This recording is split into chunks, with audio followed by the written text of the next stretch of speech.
Continuamos con todos ustedes y vamos a conversar en esta oportunidad y realmente es un gustazo porque es de esas personas que en materia económica uno respeta muchísimo, muchísimo, como es José Manuel Puente, PhD en Economía Política, Magíster Cienciano en Administración Pública y Políticas Públicas y profesor titular del IESA. José Manuel, qué gusto tenerte aquí, feliz año, estamos a 2 de enero y bueno, de un año 2023 que nos trae muchas expectativas, ¿no? El año 2022, bueno, trajo cosas buenas, otras no tanto. Pero bueno, ¿con qué arrancamos el año 2023? Vamos a hablar de esa radiografía económica de nuestro país. Bienvenido. Gracias, María Isabel. El gusto es mío estar aquí contigo. Sí, bueno, la economía venezolana después de 7 años de catástrofe macroeconómica entre el 2014 y 2020, donde perdió 75% de su PIB, en el 2022 creció, no tenemos cifras oficiales, pero creemos que creció entre 9 y 10%. Eso es un número, ¿no? Es un número importante, pero hay que verlo en su justa proporción, con ecuanimidad científica. La economía venezolana decreció 75% entre el 14 y el 20, o sea, cayó 75 sótanos. Ahora sí, somos optimistas y creemos que en el 2022 creció 10%, habrá subido al sótano 65. Claro. Pero todavía estamos a 65 sótanos de la planta baja que teníamos en el año 2020. José Manuel, cuando estamos hablando de una caída tan grande, estamos hablando de una economía en periodos especiales, me imagino, para los países, ¿no? Bueno, de lo que yo he hecho como estudio comparativo, hicimos un levantamiento de data, con data del Fondo Monetario Internacional para 196 países entre el año 80 y 2020. Utilizando un programa econométrico, le pedimos al programa que identificara los países que habían vivido 7 años de recesión, como Venezuela, y que habían perdido masa muscular. Y lo que nos da el modelo es que Venezuela es la peor crisis macroeconómica en la historia del mundo en los últimos 40 años. Imagínate. Tal vez podríamos ir a la Segunda Guerra Mundial, pero no tenemos data homogénea por ir hacia atrás. Pero bueno, ya es bastante, como tú bien planteabas, esta fue la peor crisis de los últimos 40 años en el mundo, no solo en América Latina o en el mundo desarrollado, sino en el mundo. Entonces, claro, ahorita el crecimiento es positivo, tiene algunos impactos sobre algunos grupos de la población, pero todavía puede ser imperceptible para muchos venezolanos, claro, porque todavía sigues estando a 65 sótanos por debajo de la superficie, comparando con lo que era el nivel de actividad económica y producción de bienes y servicios del año 2020. ¿Y qué se necesita para superar esos 65 sótanos? Bueno, Venezuela tiene... llegaste aquí porque hiciste durante muchos años muchas cosas mal. Para regresar a donde estabas tendrás que hacer durante mucho tiempo muchas cosas bien. Y una de ellas, sin lugar a dudas, es que Venezuela tiene que llevar a cabo un programa de ajuste y reformas con ayuda financiera internacional. Uno de los problemas que hace insostenible la política económica es que el Banco Central y Ministerio de Finanzas no han coordinado política económica, no han implementado un programa de ajuste con ayuda financiera. El Banco Central no tiene los dólares para defender su esquema cambiario. El tipo de cambio se ha devaluado muy fuertemente durante el año 2022. Lamentablemente va a seguir devaluándose durante el 2023. Estamos hablando de dólar oficial también. Sí, por supuesto. Estamos hablando de dólar Banco Central, que ha sufrido una muy fuerte devaluación. Sí. Son las cifras oficiales del Banco Central que todos los venezolanos podemos ver en su página web. Y eso impacta muy negativamente los niveles de inflación y impacta el nivel de actividad económica. Claro, pero entonces allí entramos, si requerimos de financiamiento internacional, supongo, se requiere también de otras cosas, por ejemplo, estabilidad, una mayor estabilidad política, negociación, conversaciones, apuntalamiento en ese sentido también, ¿no? María Isabel, es imposible estabilizar esta economía si no estabilizas el tema político, si no pacificas y llegas a un mínimo de acuerdo social y político entre las partes, es imposible estabilizar macroeconómicamente a Venezuela. Entonces sí, la primera fase es resolver el problema político a través de un gran acuerdo nacional, o de elecciones, de un consenso o de un acuerdo, y luego recuperar la conexión institucional con el Fondo Monetario y Banco Mundial, conseguir recursos con los multilaterales y con los países amigos, la Europa, Estados Unidos, para poder llevar a cabo un programa de estabilización de la economía venezolana. Y eso implica estabilizar el nivel de precios, que la inflación venezolana converja con la del resto de América Latina, que es de un dígito, ¿Qué ventajas competitivas puede ofrecer Venezuela para salir de esa situación? O sea, Venezuela sigue solventado, vamos a poner en el mejor de los escenarios, solventado el tema político de una u otra forma, bien sea negociación, bien sea elecciones el año 2024. ¿Cuáles serían las ventajas que tiene Venezuela para salir de ese foso? Venezuela todavía, y esto es también hay que decirlo en su justo valor, sigue siendo una economía con un potencial extraordinario. Venezuela todavía es una economía que tiene las principales reservas de petróleo del mundo, tiene ventajas competitivas tremendas, su ubicación geográfica es extraordinaria para convertirla en el gran hub de las Américas. Lo que es Panamá podría hacerlo Venezuela mucho mejor si tuviéramos la infraestructura física. Tiene un gran potencial en frutas tropicales, en química, en petroquímica, el sector conexo al petróleo.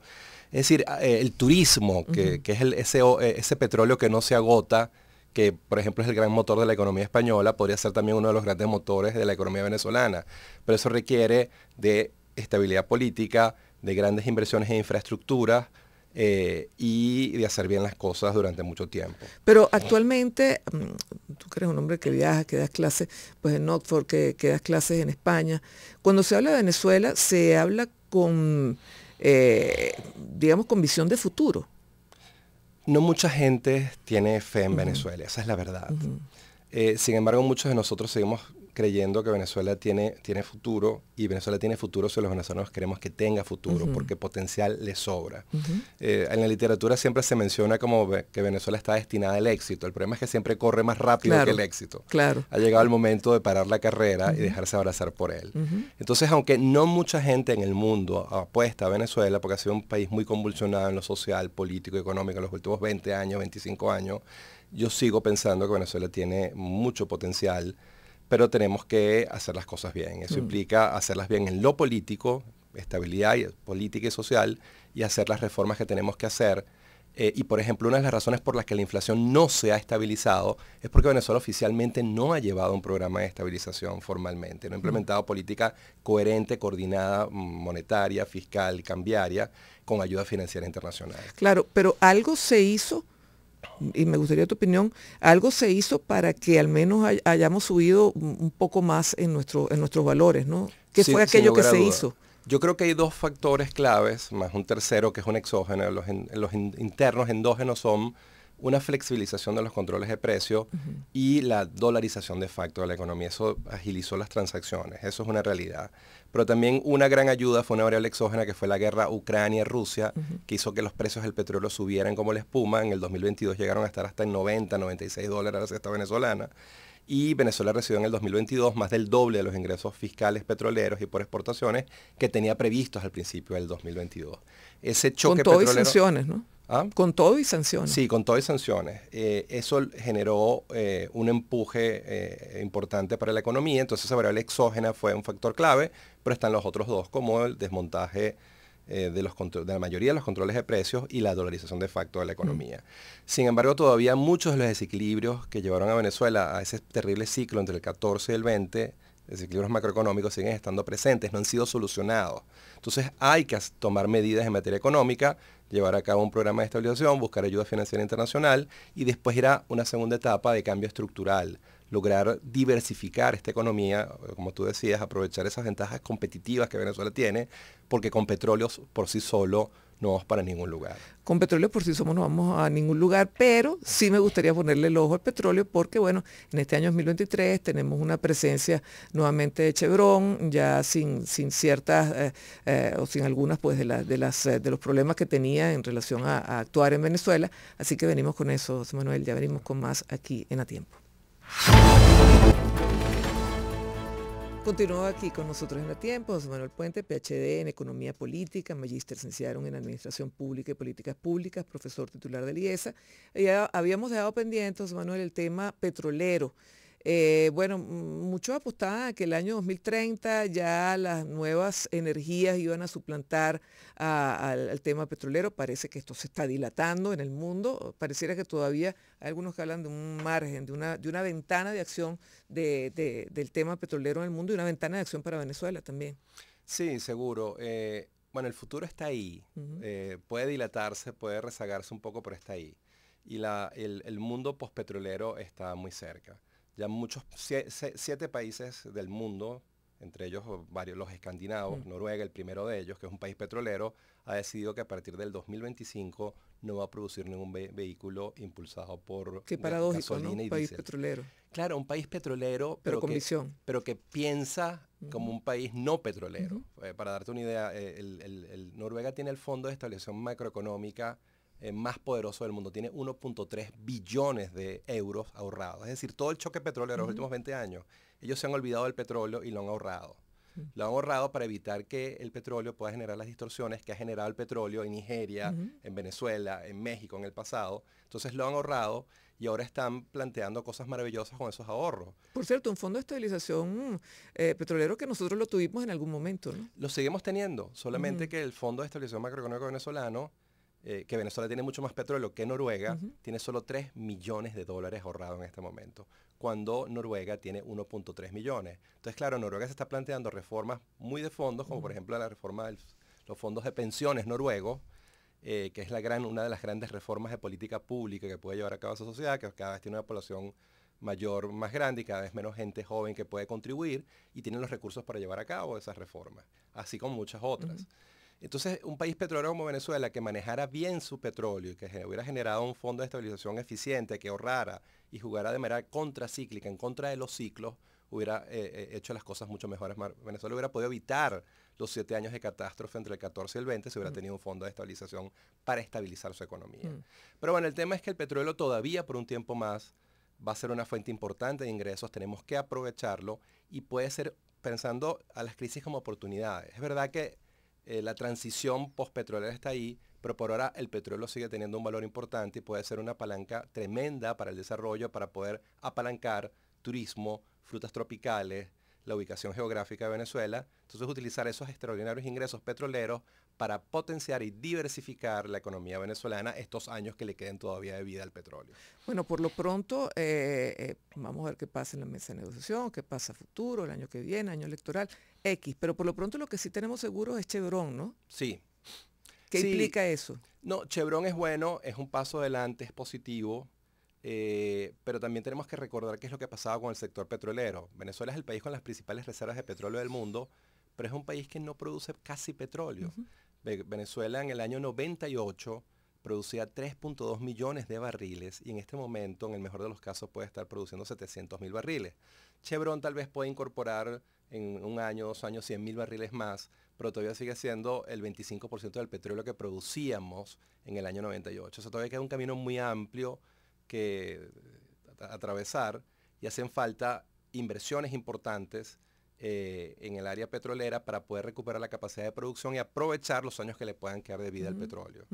De esa manera, pues bueno, Chevron no trae esa capacidad de inversión para la recuperación, ¿no? No en esos volúmenes, no. Nadie estima que Chevron va a ayudar, y a lo mejor estamos hablando de 100, 200.000 barriles en un periodo de 2, 3, 4 años, pero nadie está esperando que solo Chevron pueda llevar la producción nuevamente a 3 o 4 millones de barriles. Pero lo que sí parece cierto es que es necesario entonces también capital privado para la reactivación del sector petrolero. Totalmente. De hecho, Venezuela perdió no tiene el capital financiero para hacer las inversiones que hacen falta en el sector, pero también perdió su capital humano. Entonces Venezuela tiene que hacer un trabajo doble, que es atraer grandes volúmenes de inversión privada internacional para el sector petrolero, para aprovechar esas grandes reservas de petróleo, pero también tiene que recuperar parte de ese capital humano perdido, esos ingenieros petroleros, petroquímica, PhDs en química, en petroquímica, o comprar el talento internacional y traerlo para que nos ayude a explotar lo que son las reservas de petróleo más grandes del mundo. Entonces hay un trabajo arduo que hacer y además no solamente necesitas dinero, necesitas tiempo y competencia técnica, y tal vez después puedes recuperar la capacidad de producción, pero pensando en que esa capacidad de producción, esos ingresos van a ser útiles para poder resolver, por supuesto, los problemas que tiene Venezuela, los problemas sociales, que son los más urgentes, pero ayudar a diversificar la economía y encender 4 o 5 motores alternativos de crecimiento. O sea, no quedarnos con el petróleo, que siempre ha sido nuestro principal problema, que no reinvertimos en otras cosas. Esa es la historia de muchos países petroleros, es la historia de un bellísimo libro de Terry Lynn Carr, que es una académica de Stanford, que se llama La paradoja de la riqueza. Y ella analiza 3 casos, México, Nigeria y Venezuela.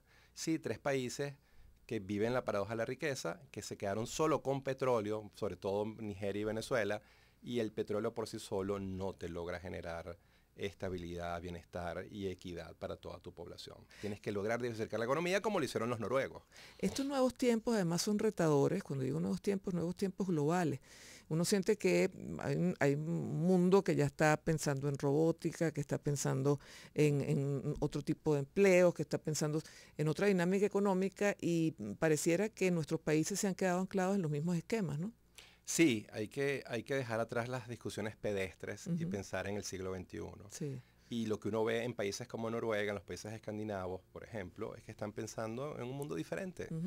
Tanto así que Noruega tiene el fondo, como te decía, de estabilización más grande del mundo, se olvidó del petróleo, lo ahorró y sus ciudadanos siguen pagando sus impuestos, pagan 25% de IVA, pagan una gasolina de más de $1 por litro, pagan un impuesto sobre la renta altísimo. ¿Por qué? Porque es una sociedad, y esto es un cambio paradigmático para un país petrolero, es una sociedad donde los ciudadanos mantienen al Estado y no el Estado mantiene a los ciudadanos. O sea, no hay modelo, no hay una sociedad de progreso y de equidad que no funcione bajo esa lógica. Y los noruegos lo hacen. Y a pesar de que tienen mucho petróleo, sigue siendo una sociedad basada en esa estabilidad y visión de futuro donde los ciudadanos financian al Estado y no viceversa como ocurre en Venezuela. Si tuvieras la oportunidad, José Manuel, ya para finalizar, de poder conversar con factores de toma de decisión del gobierno, ¿qué recomendaciones le darías? 1, 2, 3. Bueno, no creo que quieran escucharme, pero si quisieran escucharme yo con todo gusto hablaría, porque creo que este es el momento para llegar a acuerdos por el bienestar del país. Hay algo superior que es nuestras preferencias, y es el país y el bienestar de las grandes mayorías que están sufriendo mucho con esta crisis. Nada, que tienen que ser abiertos, tienen que llegar a acuerdos políticos, a acuerdos sociales, y tenemos que dejar el conflicto político para poder generar un mínimo de estabilidad económica. Sin estabilidad política no hay ninguna posibilidad de generar estabilidad económica, y después con una visión de modernidad, instrumentar las reformas económicas de política pública que esta economía ha solicitado durante décadas. Aunque esto vaya en contra de modelos económicos que se han aplicado hasta ahora. Claro, lo que sí es un hecho, y yo creo que inclusive varios voceros inteligentes del gobierno lo saben, es que lo que han hecho hasta ahora ha sido muy malo. Venezuela en los últimos 22 años tuvo el peor desempeño macroeconómico de América Latina y probablemente del mundo.